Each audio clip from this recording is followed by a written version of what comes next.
하나님 아버지, 오늘도 하나님의 은혜 가운데 우리가 말씀 앞에 섰습니다.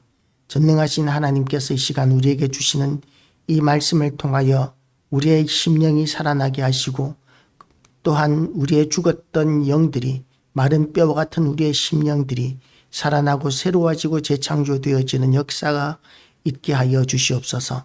전능하신 하나님께서 우리의 귀를 열어주시고 우리의 마음을 열어주시고 우리의 심령을 열어주셔서 하나님의 말씀이 우리를 재창조하는 역사가 되게 하시고, 또한 우리가 하나님을 닮아가고 하나님의 뜻을 이루어드리는 새로운 피조물로 거듭나게 하시며, 우리에게 주신 사명 감당할 때에 이 말씀을 그대로 실천하는 그 자체가 사명 감당하는 열매들로 나타날 수 있도록 하나님 인도하시기를 원합니다.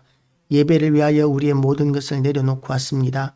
우리의 가정과 사업장과 우리의 자녀들과 또한 우리의 모든 시간들을 주님께 맡겨드리고 이 시간 하나님 앞에 예배 드리기 위하여 우리가 나왔사오니 하나님께서 지키고 보호하여 주시옵시고 형통하게 하시고, 또한 하나님께서 우리의 모든 것을 통하여 온전히 영광 받아 주시기를 원합니다. 우리의 자녀들이 하나님의 복을 받게 하여 주시고 은혜를 누리게 하여 주시고 하나님의 영광이 우리 가운데 가득하게 하여 주시옵시며, 또한 아버지의 뜻이 하늘에서 이룬 것처럼 우리를 통하여 이 땅에 다시 한 번 더 부흥의 역사가 일어나서 하나님의 뜻이 땅에서 이루어지게 하시되 이 나라의 모든 것들이 하나님의 뜻대로 되어지는 역사가 있게 하여 주시옵시고, 하나님을 대적하는 모든 탈종교와 사상과 또한 모든 이단들과 모든 이교들과 하나님을 대적하는 모든 어둠에 속한 것들이 진멸되고 소멸되게 하여 주시옵시고, 하나님 아버지, 우리의 심령들과 또한 우리의 가족과 우리의 이웃들이 그 마음들이 열리고, 그래서 우리가 복음을 전할 때에 또한 우리가 하나님의 사람으로 살아갈 때에 우리를 보는 모든 이들이 우리를 통하여 하나님을 보고 회개하고 주님 앞에 돌아오는 역사들이 있게 하여 주시옵소서. 우리 마음의 소원을 아시는 하나님, 오늘도 우리가 말씀을 듣고 또한 말씀을 통하여 하나님 앞에 기도할 때에 우리의 기도를 가르치시고 하나님의 뜻에 합당한 기도하게 하여 주시고, 하나님의 응답이 있는 또한 능력이 있는 역사가 나타나는 기도가 되게 하여 주시옵소서. 말씀을 전하는 무익한 종의 입술을 성령의 숯불로 오늘도 태워 주시옵시고 온전한 하나님의 말씀만 선포할 수 있도록 주님 인도하여 주시옵소서. 예수 그리스도 이름으로 기도드리옵나이다. 아멘.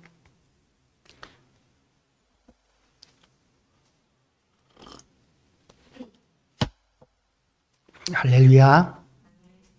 예, 오늘도 하나님의 은혜가 우리 모두에게 가득하시기를 주님의 이름으로 축복합니다. 우리가 세례 요한에 대해서는 많이들 듣고 많이들 알고 있습니다. 세례 요한은 이제 엘리사벳과 사가랴라는 아주 나이 많은 사람에게서 이제 태어났습니다. 그야말로 아기를 낳을 수 없는 아주 늙은 나이에, 그런 나이에 하나님께서 아기를 주셨는데 예수님보다 6개월 먼저 태어난 사람이 세례 요한이죠. 하나님께서 예정하시고 인도하시고 은혜를 베풀어 주셔서 그야말로 불가능한 출생을 경험한 것이 세례 요한의 탄생이었습니다. 그리고 세례 요한이 자라면서 성령이 충만하여져서 이제 하나님의 일을 감당하는데 무슨 일을 하느냐 하면 예수 그리스도께서 이 땅에 오실 것에 대한, 그리고 하나님의 나라가 이루어질 것에 대한 복음을 전하는 자의 사명을 시작하게 됩니다. 그런데 그 복음을 감당하는, 사명 감당하는 그 일을 어디서 하느냐 하면 광야에서 합니다. 광야. 우리가 보통 교회를 세우게 되면 그러면 위치가 중요하다고 생각합니다. 다들 위치가 중요하다고들 이야기합니다. 실질적으로 보면 교인들이 모여드는 교회들은 위치가 좋은 경우들이 굉장히 많이 있습니다. 그리고 이제 교회가 어느 정도 커지고 유명해지면 그러면 위치와 상관이 별로 없어지고 주차장이 필요해지고 공간이 필요해지고, 그래서 이제 교통이 편리한, 그래서 편리하게 올 수 있는, 그리고 차를 주차 공간이 많은, 그리고 교육 공간이 많은 그런 건물들을 이렇게 세워나가는 것들이 교회가 부흥되어져 가는 과정들이었었습니다. 그런데 세례 요한은 어떠냐 하면 세례 요한의 사역지는 광야였었습니다. 처음부터 광야에서 이제 복음을 전하는 일을 시작하게 되었던 것이죠. 광야는 어떤 곳이냐 하면 유대인들의 생각에 의하면 마귀가 사는 곳이다. 그렇게 여겨지는 곳이 광야입니다. 광야에는 물도 없고 그리고 나무 그늘도 별로 없고 농사를 지을 수도 없는 땅이고 그리고 험난한 바위, 자갈 이런 것들 때문에 이제 개간하기도 굉장히 어려운 땅이 광야입니다. 지금은 이스라엘 사람들이 그런 광야를 개간해서 과일들을 농사를 짓고 그렇게 많은 수확들을 해서 수출을 하기도 하지만 그렇지만 지금은 이제 과학이 너무나 많이 발달했기 때문에 기계의 힘을 빌리고 과학의 힘을 빌려서 그런 것들이 가능해졌지만 예수님 당시의 이 광야는 농사 지을 수도 없는 땅이고 물도 없는 땅이고 사람이 살 수도 없는 땅이었었습니다. 광야는 그야말로 낮에는 지열이 한 50도까지 올라가는데 그런데 이 지열이 얼마나 뜨거우냐 하면 햇볕에 달구어진 바위에다가 계란을 깨뜨리면 계란 후라이가 되는 그런 땅이 광야입니다. 밤이 되면 추워서 그야말로 얼어 죽을 정도로 그렇게 추운 곳이 광야입니다.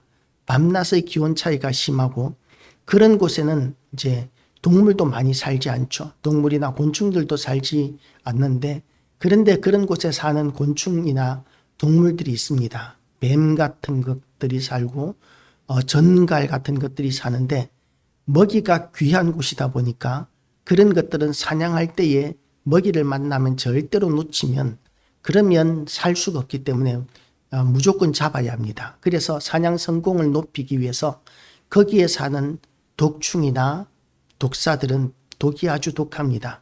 그래서 이스라엘 사람들이 광야 생활을 할 때에 광야에서 40년 살 때에 불뱀 사건이 나타나는데 그런 것도 광야의 특징 가운데 하나라고 이렇게 생각할 수 있을 것입니다. 그런데 이제 그런 광야에서 사람이 살기도 어렵고 물도 별로 없고 그리고 먹을 것도 없는 그늘도 별로 없는 그런 광야에서 사람들이 가기 싫어하는 그런 광야에서 세례 요한이 이제 사역을 시작합니다. 지금으로 치면 교회를 세웠다라는 말입니다.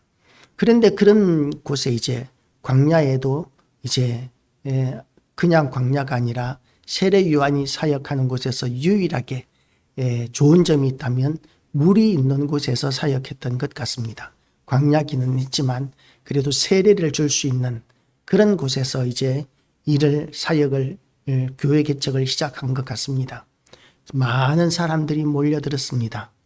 어떤 사람들은 세례 요한에게 사람들이 왜 많이 몰려들었을까에 대해서 이제 설교를 잘했기 때문이다. 또는 하나님께서 인도해 주셨기 때문이다.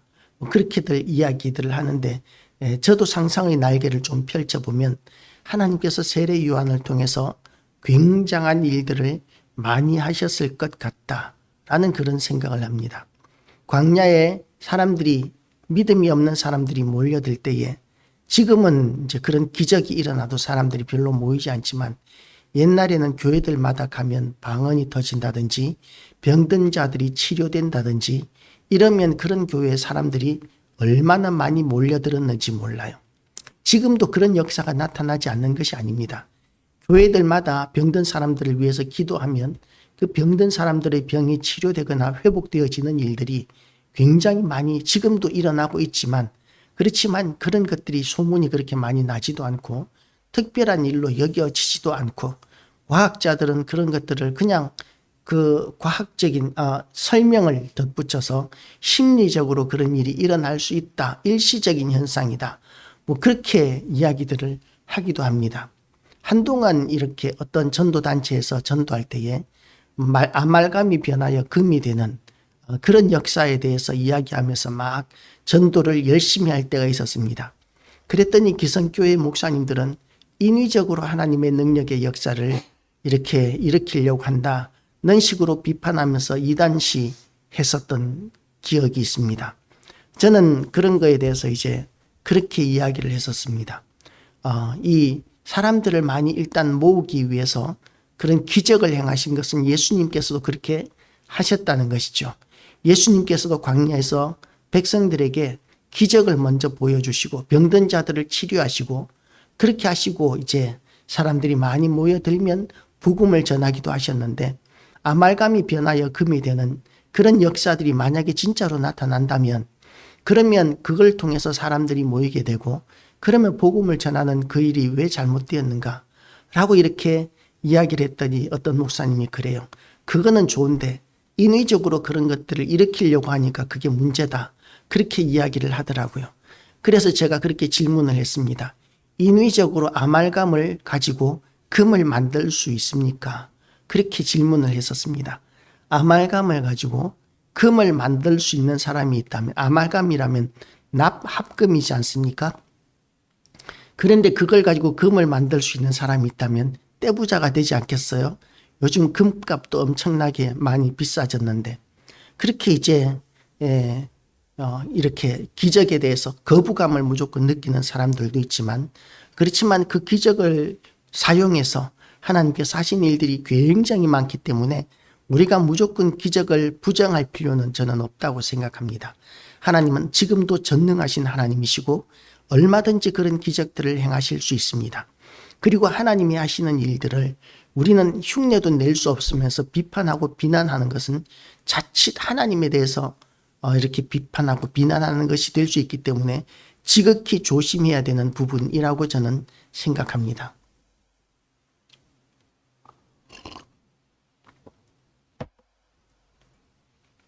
세례 요한이 사람들이 가기도 싫어하는 광야에서 교회를 시작했을 때에 복음을 전하기 시작했을 때에 사람들이 모여든 이유가 저는 그와 같은 기적들이 수없이 많이 일어나지 않았다면 사람들이 그렇게 광야까지 나와서 그렇게 세례 요한의 이야기를 들으려고 하지 않았지 않았을까라는 생각을 합니다. 전 반대로 생각하는 사람들도 있고 성경에는 세례 요한이 어떤 기적을 행했는지에 대해서 기록되어져 있지 않지만 그러나 예수님께서 세례 요한을 선지자 중에 가장 큰 자라고 이렇게 말씀하셨고 여자가 낳은 자 중에 가장 큰 자라고 이렇게 말씀을 하셨기 때문에 선지자에게 따라다니는 중요한 증거가 세 가지가 있습니다. 선지자의 증거, 기적이 따라갑니다. 기적을 행하지 않는 선지자는 없습니다. 그래서 세례 요한을 예수님께서 선지자로 인정하셨다면 세례 요한을 통해서도 많은 기적이 나타났다고 보는 것이 저는 성경적인 입장이라고 생각을 합니다. 그게 되었기 때문에 광야에서 복음을 전했는데도 불구하고 수많은 사람들이 복음을 듣기 위해서 교회로 광야로 모여들었던 것이고 그렇게 형통할 수 있었던 것이죠. 세례 요한의 입장에서는 그런 현상들을 보면서 얼마나 기뻤겠습니까? 얼마나 으쓱했겠습니까? 야, 광야에서 시내도 아니고 사람들이 많은 곳도 아니고 일부러 그 당시에 차가 있는 시대도 아니었기 때문에 그 먼 길을 걸어서 이렇게 사람들이 몰려드는 이런 일들이 얼마나 기적적인 일이고 얼마나 대단한 일로 여겨졌겠습니까? 그렇게 하나님께서 도우시는 손길들을 경험했던 사람이 세례 요한입니다. 그리고 세례 요한을 통해서 제자들도 많이 세워졌었습니다. 그 제자들이 세워졌던 것은 이제 세례 요한을 통해서 하나님의 영광을 보았고 하나님의 역사들을 보았기 때문인 것이죠. 세례 요한은 제자들에게 기도를 가르치고 그리고 또한 하나님의 말씀을 가르치는 일들을 했었고 또한 세례를 주었었습니다. 심지어는 예수님께 세례를 준 사람도 세례 요한이었었습니다. 예수님께 세례를 줄 때에 세례 요한이 뭐라고 이야기했습니까? 하늘에서는 보라 하늘 문이 열렸다. 그러면서 하늘에서는 하나님의 음성이 들리고 이는 지극히 사랑하는 나의 아들이다. 그렇게 말씀하셨고 성령이 비둘기같이 임하셨었습니다. 그러는 놀라운 영광스러운 그런 세례를 행한 사람이 세례 요한이었었습니다. 그러니까 이제 예수님 오신 것까지도 세례 요한은 확인을 했던 것이죠. 보라, 세상 죄를 지고 가는 하나님의 어린 양이로다. 예수님을 만나자마자 세례 요한은 알아보고 예수님에 대해서 그렇게 인정을 했었습니다. 자, 내가 지금까지 전한 것이 예수 그리스도였었는데, 예수님이 오실 것에 대해서 이제까지 전했었는데, 드디어 예수님이 오셨고 예수님께서 오신 것에 대한 증거들까지 나는 보았다. 성령이 비둘기같이 임하는 것을 보았고, 하늘문이 열리는 것을 보았고, 그리고 하나님께서 하늘에서까지 하나님께서 인정하시는, 이는 지극히 사랑하는 나의 아들이라고 인정하시는 그 음성까지 들었으니까 세례 요한은 예수님께 대한 기대감이 굉장히 컸을 것입니다. 그런 세례 요한이 이제 얼마나 담대해졌겠습니까? 세상 죄에 대해서, 세상 사람들에게 대해서 이제는 더욱더 담대하게, 물론 이전에도 담대했었습니다. 그렇지만 예수님이 오신 것을 보고 나서는 더욱더 담대하게 하나님의 말씀을 선포하고 진리를 선포하는 일들을 더욱더 열심히 했었는데, 무슨 일까지 했었느냐 하면 헤롯 대왕의 잘못까지도, 왕의 잘못까지도 책망을 했던 것이죠. 왕은 책망의 대상이 안 됩니다. 옛날에는 우리나라에도 그런 법이 있었어요. 국가원수 모독죄. 국가원수를 모독하면, 국가원수를 비난하면, 그러면 이제 그 처벌을 받는 그런 법이 있었습니다. 지금도 그런 법이 있는 나라들이 있어요. 북한에서 만약에 김정은의 욕을 하면, 김정은에 대해서 비난을 하면, 그러면 그 집안은 몰살입니다. 다 죽습니다. 어제는 뉴스를 보니까 그걸 뭐라 그러죠? 자본주라고 그러나요? 물주라고 돈주라고 그러죠. 북한에서는 돈주. 사업을 해가지고 돈을 많이 벌었습니다. 이 사람이 중국과의 무역을 통해서 돈을 많이 벌었습니다. 배터리 같은 거, 자전거, 오토바이 같은 거, 이런 거를 북한에 들여와서 팔고 이러면서 돈을 많이 벌었는데, 그런데 돈을 많이 벌었다는 이유 때문에 건방져졌다. 그런 이유를 붙여서 총살을 시켰다는 그런 뉴스도 이렇게 났었던 것이죠.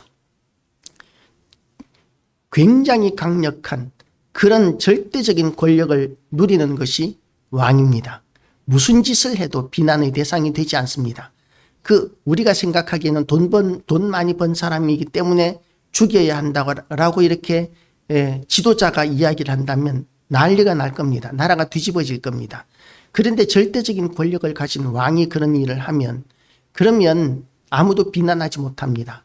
오히려 비난했다가는 같이 죽임을 당하는 그것이 왕입니다. 그런데 이 세례 요한은 이 헤롯의 그 잘못, 헤롯의 잘못을 이렇게 비난을 합니다. 죄를 비판을 하는 것이죠. 당신의 아내가 잘못된 아내다. 이 전 왕의 그 아내를 이렇게 취한 것이거든요. 전 왕을 죽이고 형을 죽이고 그 아내를 이제 취한 그 죄를 이제 책망을 합니다. 왕은 그런 것들에 대해서 책망받지 않습니다. 왜냐하면 유대인들의 법에 의하면 왕은 그 전에 전임 왕의 여자들도 전부 다 이렇게 자기 소유로 물려받는 것이 상식이거든요. 당연한 법적인 권리입니다. 그런데 그런 것을 가지고 비난을 하고 책망을 했다는 것은 그것은 그 시대의 법으로 보면 불법적인 행위인데, 하나님의 법을, 하나님의 진리의 말씀을 근거로 해서 세례 요한은 담대하게 이 헤롯 대왕을 비난하게 되는 것이죠. 그 결과가 어떻게 됩니까? 하나님께서 벼락을 내리셔서 헤롯을 치셔야 되는데 그런 일은 일어나지 않았습니다. 우리가 생각하기에는 예수님이 오셨기 때문에 예수님께서 저 죄 많은 헤롯 대왕을 벼락을 내리셔서 벼락 맞아 죽게 하시는 그런 일을 하시면 너무나 좋겠는데, 그런 일이 일어나는 것이 아니라 오히려 세례 요한이 감옥에 갇혀서 죽을 날만 기다리고 있습니다. 자칫하면 이제 죽을 수밖에는 없는데, 헤롯이 한 가지 무서운 게 있었어요. 뭐가 있었느냐 하면 백성들이 이 세례 요한을 선지자로 여기기 때문에 수많은 백성들이 세례 요한을 따르는 거예요. 그래서 자칫해서 세례 요한을 죽였다가 밀란이라도 일어나면, 반란이라도 일어나면 자기 자리가 위태로워질 수 있기 때문에 그래서 함부로 죽이지 못하고 감옥에만 가두어 놓았었습니다. 그런데 이 헤로디아가 이제 자기의 딸의 이름이 헤로디아였죠. 이 딸을 파티에서 이렇게 잔치에서 춤을 추게 했는데 그 춤을 추는 것이 너무나 예뻐서 너무나 멋있었고 너무나 마음을 흡족하게 해서 헤롯 대왕이 이 딸에게 소원을 묻습니다. 내가 너에게 무엇을 해주기를 원하느냐? 네가 원하면 나라의 절반이라도 주겠다. 라고 이렇게 이야기하면서 이렇게 소원을 묻습니다. 그랬더니 얘가 엄마를 찾아갑니다. 엄마, 아빠가 소원을 말하면 나라의 절반이라도 주겠다고 하는데 그런데 무슨 소원을 빌까? 라고 이렇게 이야기했더니 그랬더니 이제 엄마가 뭐라고 이야기를 하느냐 하면 이 세례 요한의 머리를 잘라서 소반에 담아 달라고 해라. 왜 그랬느냐 하면 자기를 비난했거든요. 음탕한 여자라고 부도덕한 여자라고 비난을 했거든요. 그게 너무나 기분이 나빴었는데 이게 기회다. 그리고는 이제 세례 요한을 죽이라고 이렇게까지 이야기를 합니다. 그렇게 해서 죽임을 당하는 것이 세례 요한의 종말이었던 것이죠.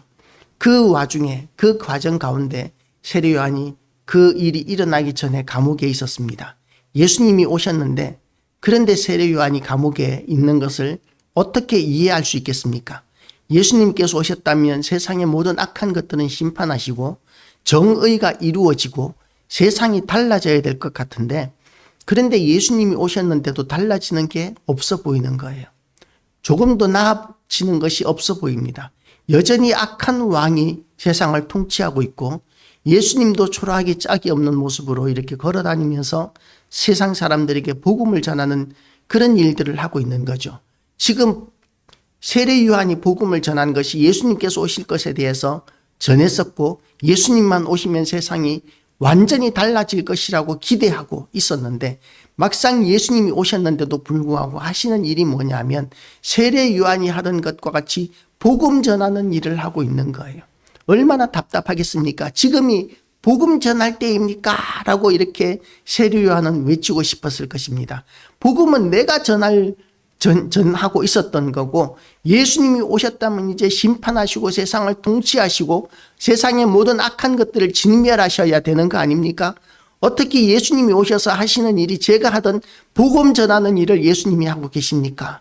라고 이렇게 세례 요한은 따지고 싶었을 것입니다. 의심이 생기기 시작할 수밖에는 없는 것이죠. 예수님이 오셨다면 예수님은 하나님의 아들이신데 그리고 세례 줄 때 분명히 하나님께서 하늘 문을 여시고 주신 말씀이 이는 지극히 사랑하는 내 아들이라고 이렇게까지 말씀하셨는데 그런데 그 독생자 예수님이 이제 사역을 시작하셨는데 하시는 일이라고는 복음 전하는 일을 하고 계시는 거예요. 세상을 정복하고 왕이 되셔서 통치하시고 악한 것들을 진멸하고 소멸하시고 세상을 정의롭게 만드시는 것이 아니라 복음 전하는 일을 하고 계시는 거예요. 그러니까 요한이 답답해지고 의문이 생깁니다. 우리는 그런 의문을 가진 적이 없습니까? 예수님이 오셨다고 하는데 세상이 달라지지 않는 것들을 답답해한 적이 없습니까? 예수 믿으면 달라진다고 했는데 예수 믿으면 복 받는다고 했었는데 그런데 막상 예수님을 믿어도 믿기 전이나 별로 달라지는 것이 없는 그런 경험들을 한 적이 없습니까? 언젠가 제가 시골 교회에 이렇게 설교하러 갔을 때에 그때 이제 그렇게 질문을 했었습니다. 우리가 예수님을 잘 믿으면 우리의 모든 일들이 형통해질까요? 그랬더니 아멘 그러더라고요. 다들 우리가 예수님을 잘 믿으면 다 형통하고 잘 돼야 될 것이라고 너무나 당연한 것이라고 이렇게 아멘 그러면서 받아들이는데요.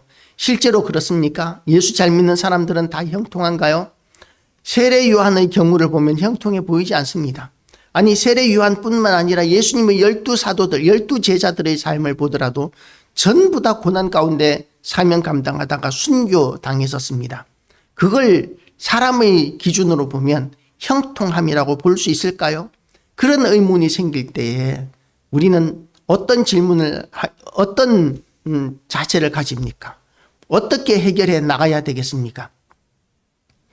우리가 이해할 수 없는 그런 일들을 많이 만납니다. 많은 교회들이 교회 건축하다가 도저히 힘이 붙여서 감당하지 못해서 드디어 이제 교회가 경매로 넘어가고 교인들은 흩어지고 그 건물은 이단 교회에 팔려가고, 아니 하나님의 영광을 위해서 복음 전하기 위해서 교회를 건축했는데 그걸 교회로 사용하는 것이 아니라 이단 교회들이 사가지고 이단을 전하는 그런 일들을 하는 건물이 되어버렸습니다. 성도들이 피땀 흘린 돈으로 전 재산을 바쳐서 건축을 하다가 그렇게 세워놓은 건물인데, 그런데 그런 건물이 그 성도들의 숭고한 뜻, 온 그 사명 감당하고 하나님의 영광을 위한 그 믿음의 뜻대로 이루어지는 것이 아니라 그것이 이단의 아지트가 되는 그런 일들이 세상에 얼마나 많이 있는지 모릅니다. 기도 열심히 했는데 제가 복음을 언젠가 전도할 때에 어떤 분을 만났습니다. 하나님을 믿으면 하나님께서 도우십니다. 그랬더니 그분이 하시는 말씀이 그래요. 믿었었는데요. 그런데 아무리 기도해도 안 되더라고요. 어머님이 돌아가실 때 정말 열심히 기도했었는데 하나님이 안 살려주시더라고요. 뭐 그렇게 이야기하는 사람도 만나본 적이 있었습니다. 우리는 간절히 기도했는데도, 물론 기도하면 기도의 응답이 이루어지는 경우들이 굉장히 많습니다. 그런데 다 이루어지는 것이 아니라 안 이루어지는 경우들도 분명히 있는 거예요. 왜냐하면 우리의 뜻과 하나님의 뜻이 합치되지 않는 경우들이 너무나 많기 때문에 그렇습니다. 옛날에 제가 직장 다닐 때 어떤 직장 선배가 그런 이야기를 하더라고요. 경주에서 교회 열심히 다니는 아들 하나가 이제 교통사고로 죽어버렸답니다. 너무나 슬퍼서 어머니가 이제 집에서 이렇게 장례식 하면서 이렇게 통곡을 하고 있는데, 교회 다니던 청년이 이렇게 죽었으니까 교회에서 신방 오지 않았겠습니까? 그래 신방을 와가지고 이렇게 부모님을 원망합니다. 하나님께서 필요하셔서 데려가셨습니다. 하나님 나라에 천국에 있을 겁니다. 그렇게 이야기했더니 이 어머니가 뭐라고 이야기했느냐 하면 천국에 소 먹일 사람이 없어서 내 아들 데려갔습니까? 라고 이렇게 소 먹이던 아들을 천국에서 무슨 필요 있다고 데려갔습니까? 라고 이렇게 이야기를 하더라는 것이죠. 안 받아들여지게 된다는 것입니다. 우리도 그런 의문을 가지게 될 때가 얼마나 많은지 모릅니다. 그런데 실질적으로 그런 문제에 우리가 부딪히게 되었을 때에 우리는 세례 요한의 경우를 통해서 교훈을 얻을 수 있습니다. 오늘 본문을 통해서 보면 요한이 2절 말씀을 보면 요한이 옥에서 그리스도께서 하신 일을 듣고 제자들을 보내어 예수께 여짜오되 그가 오실 그이가 당신이오니까 우리가 다른 일을 기다리오리이까? 라고 이렇게 질문합니다. 지금 세례 요한이 이런 질문을 할 입장이 아닐 수도 있어요. 왜냐하면 세례 줄 때 분명히 확인했잖아요. 예수님을 만났을 때 분명히 확인했잖아요. 하나님의 성령이 감동을 하셔서 이는 세상 죄를 지고 갈 하나님의 어린 양이로다 하는 것을 세례 요한이 금방 알아보고 제자들에게 선포했었습니다. 그리고 세례를 줄 때에 하나님의 성령이 비둘기같이 임하고 하늘 문이 열리고 하나님의 음성이 들리는 그런 놀라운 기적의 현장을, 그런 영광스러운 현장까지 또 경험을 했었습니다. 그런데 세례 요한이 의문이 생기는 거예요. 기적을 경험했다고 해서 의문이 생기지 않는 것이 아닙니다. 기적을 경험하면 물론 우리 신앙생활에 있어서 도움이 될 때가 굉장히 많습니다. 일단 마음이 열려요. 기적이 일어나게 되면. 그러면 그 기적을 보고 이거는 하나님이 하시는 일이겠구나 라고 이렇게 일단 신뢰를 줄 수 있기 때문에, 그래서 기적이 의미가 없는 것은 아니지만, 그렇지만 기적을 보고도 또한 우리의 뜻대로 되지 않는 현상들이 나타나면 그러면 의문을 생기게 되는 것이죠. 세례 요한에게도 의심이 생겼습니다. 당연히 생길 수 있는 것이죠. 하나님의 아들이 오셨는데 복음을 전하던 자기가 왜 감옥에 가 있는지 어떻게 이해할 수 있겠습니까? 아니 열심히 복음을 전하는 것이 하나님의 뜻이라면 예수님도 복음을 전하시고 세례 요한도 또 다른 곳에서 복음을 전하고 그러면 더 많이 복음을 전할 수 있을 텐데, 그런데 왜 하나님께서는 이 할 일이 많은 세례 요한을 이렇게 가둬 놓으셔서 아무것도 못하게 하시는지 어떻게 이해할 수 있겠습니까? 이게 감옥에 갇혀 있는 것이 무슨 하나님의 영광이 되겠습니까 하는 그런 의문을 가질 수 있지 않겠습니까? 풀어놓으면 더 많은 일을 할 수 있는 사람인데 감옥에 갇혀 있으면 아무것도 할 수 없고 죽을 날만 기다리는 그런 상황, 그것이 무슨 하나님께 영광이 됩니까 하는 그런 질문, 의문을 당연히 가지게 되어 있습니다. 그러니까 세례 요한은 예수님께 제자를 보내서 질문을 하는 것이죠. 오실 그이가 당신입니까? 아니면 우리가 다른 일을 기다려야 합니까? 하는 그런 질문을 하는 것입니다. 거기에 대해서 예수님께서 뭐라고 말씀하시느냐 하면, 예수께서 대답하여 이르시되 너희가 가서 듣고 보는 것을 요한에게 알리되, 맹인이 보며 못 걷는 사람이 걸으며 나병 환자가 깨끗함을 받으며 못 듣는 자가 들으며 죽은 자가 살아나며 가난한 자에게 복음이 전파된다 하라. 누구든지 나로 말미암아 실족하지 아니하는 자는 복이 있도다 하시니라. 예수님께서는 뭘 보여주시느냐 하면 하나님의 나라가 임했을 때 나타나는 현상들을 예수님을 통해서 지금 나타나고 있다고, 그걸 지금 제자들에게 가서 전하라고 말씀하고 계시는 것입니다. 예수님 오시기 전에도 물론 이런 일들이 있었어요. 죽은 자가 살아나는 일이 있었습니다. 엘리야를 통해서도 살아난 사람이 있었고요, 엘리사를 통해서도 살아난 사람이 있었습니다. 병든 사람 치료된 경우들도 있었습니다. 문둥병자 나아만 장군이 문둥병에 걸렸었다가 치료되고 회복되는 일들도 있었습니다. 그리고 또한 그 아론, 모세의 형 아론이 손에 문둥병이 걸렸다가 치료되는 그런 일들도 있었습니다. 그러니까 예수님 오기 전에도 이런 일들이 분명히 있었음에도 불구하고 아론이 아니고 모세였네요. 모세의 오른손이 모세의 손이 문둥병에 걸렸다가 치료되는 그런 일들도 경험을 했었던 것이죠. 심지어는 지팡이를 던졌는데 지팡이가 뱀이 되고, 그리고 그 지팡이가 다른 뱀을 잡아먹는 그런 일들까지도 예수님 전에도 물론 있었습니다. 그런데 예수님께서 오시면 이런 일들이 나타날 것이라고 말씀하신 그 일들이 그전에도 있었지만 예수님이 오시고 나니까 그대로 있는데, 다른 점이 뭐냐 하면 예수님이 오시기 이전에는 아주 극히 드물게 일어났던 일들이 본물이 터지듯이, 이 댐이 터지듯이 기적이 어마어마하게 이렇게 일어나는 거예요. 엄청나게 그런 일들이 흔하게 일어나기 시작합니다. 그전에도 있었던 일이기는 하지만 그전에는 예를 들어서 시냇물처럼 흘러 나오던 그런 은혜였다고 하면, 예수님이 오시고 나서는 그 일들이 댐이 터진 것과 같이 그렇게 폭발적으로 일어나는데, 예수님을 통해서만 일어나는 것이 아니라 복음을 들었던 모든 사람들을 통해서 그런 일들이 일어나기 시작하는 거예요. 모든 이들을 통해서, 한두 사람의 선지자들, 그 시대의 소수의 선지자들을 통해서 일어나던 일들이 이제 예수님을 만난 사람들을 통해서 모두 다 일어나기 시작하는 것입니다. 이것이 은혜의 시대고 복음의 시대입니다. 그런 일들이 막 일어나는 그것이 하나님 나라가 시작된 증거다라고 예수님께서는 세례 요한에게 선포하고 있는 것입니다. 우리가 기대하는 하나님의 나라, 어떤 하나님의 나라를 기대합니까? 세례 요한이 기대했던 것은 아마도 예수님이 왕이 되시고 통치하시고 악한 것들을 다 진멸해 버리시고 심판해 버리시고, 그리고 정의로운 나라, 강한 이스라엘을 일으키는 것, 이것을 세례 요한이 기대했을 것입니다.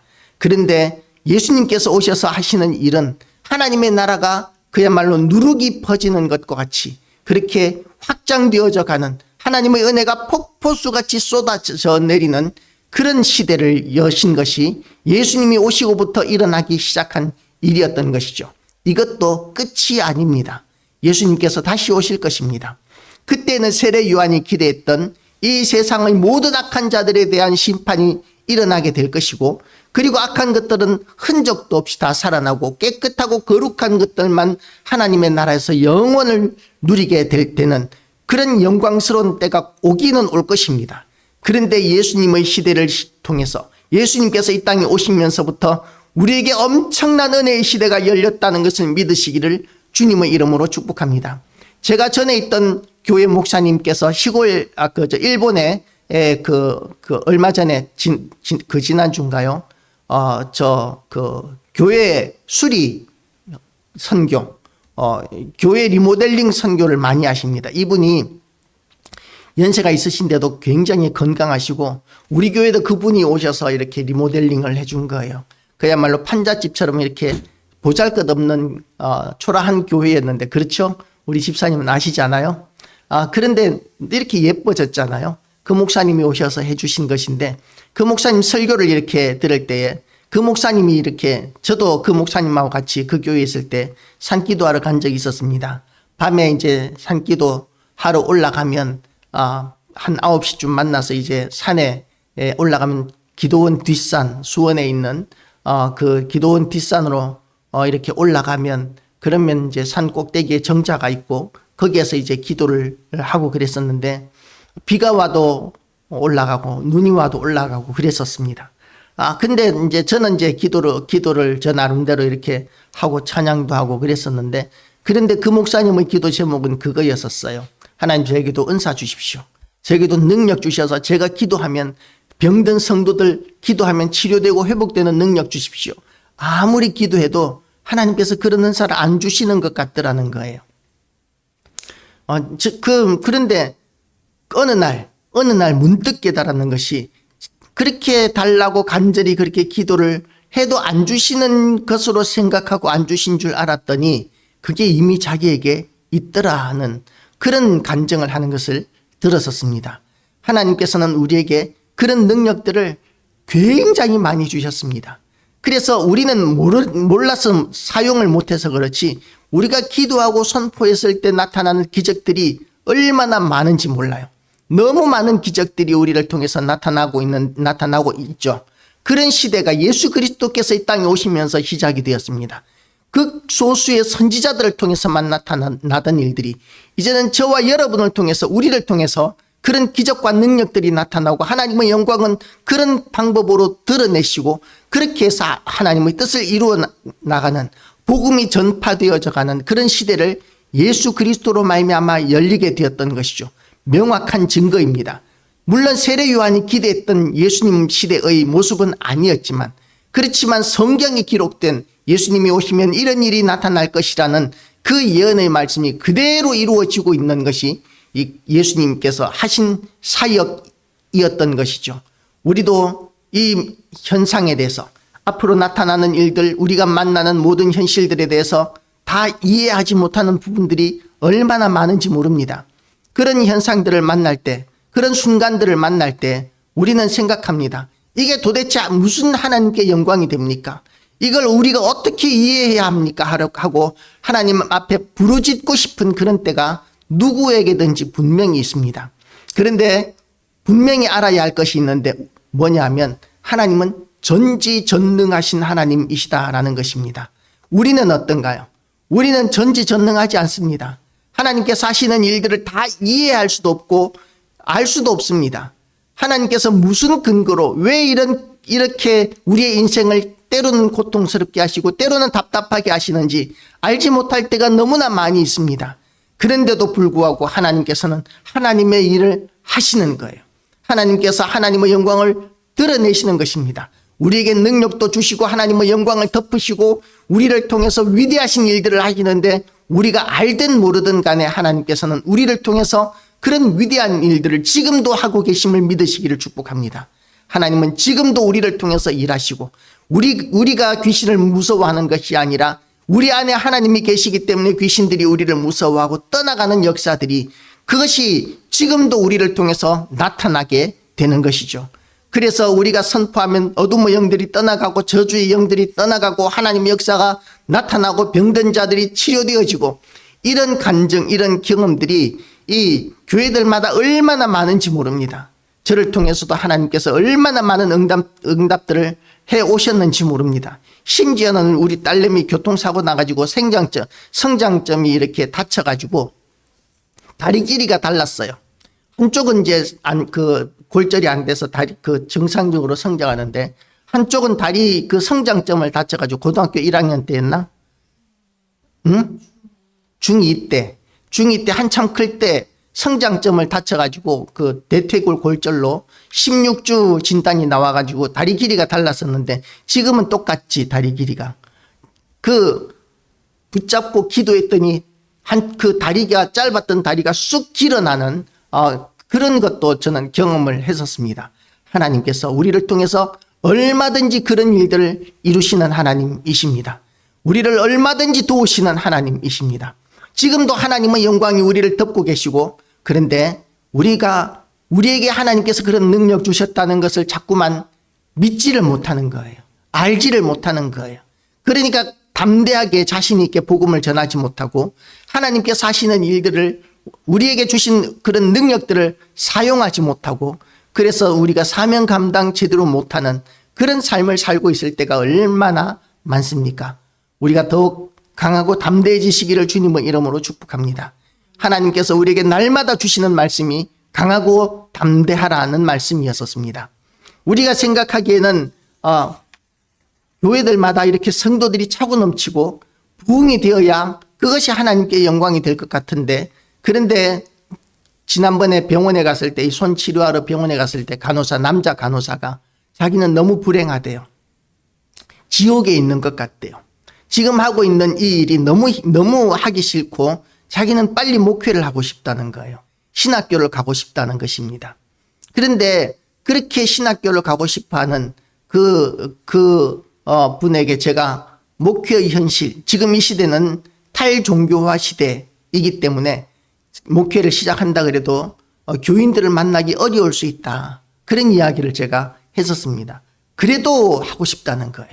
그래도 목회를 하고 싶다고. 그러니까 나 한 사람이라도 목회를 하기 전보다 나 한 사람만이라도 거룩해질 수 있다면, 나 한 사람만이라도 믿음으로 잘 살 수 있다면, 그러면 그것도 하나님을 기쁘시게 해드리는 거겠지요.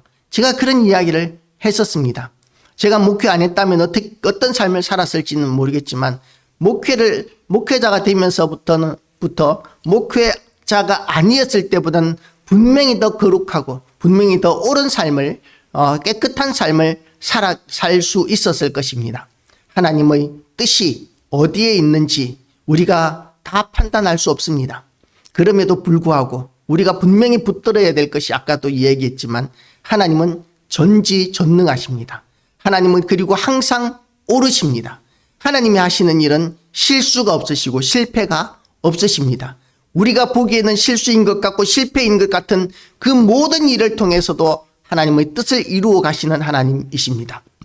그런 믿음을 굳건히 붙잡고 오늘도 하나님의 사람으로 우리가 강하고 담대하게 우리에게 주신 모든 은혜와 복을 사용하셔서, 모든 영광과 능력을 사용하셔서 사명 감당하는 자로 거듭나게 되시기를 주님의 이름으로 축복합니다. 기도하시겠습니다.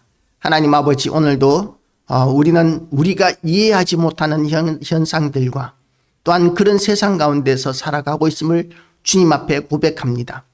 예수님 오신 이후 우리가 기대하는, 또한 우리가 예수님을 믿음으로 말미암아 또한 기대하는 그런 삶이 우리에게 열리지 않는다 할지라도, 전능하신 하나님 아버지, 그럼에도 불구하고 우리를 통하여 영광 받으시고 하나님의 뜻을 이루어 가시는 모든 일들에 대하여 우리가 확고한 믿음을 가지게 하여 주시옵시고, 더욱더 강하고 담대하게 하여 주시고 하나님의 영광을 드러내는 교회와 성도들 다 되게 하여 주시옵소서. 우리를 통하여 영광 받으시는 하나님을 찬양하오며 예수 그리스도 이름으로 기도드리옵나이다. 아멘.